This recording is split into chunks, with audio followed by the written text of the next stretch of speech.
kasih.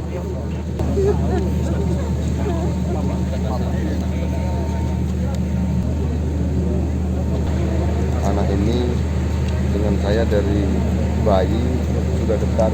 Sebenarnya waktu dia lahir tahun 86 itu saya naik sepeda untuk lihat beliau lahir.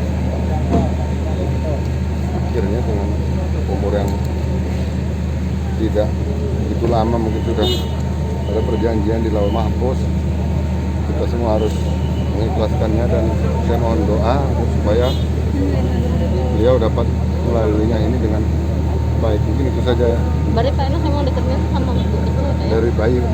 Dari bayi yang saya dekat dengan Ananda. Pak Enos sudah tiba di Palembang sejak kapan Pak? Semalam Langsung ke sini Pak? ya.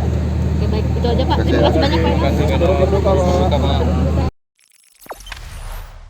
Jangan lupa subscribe, share, komen, dan like ya.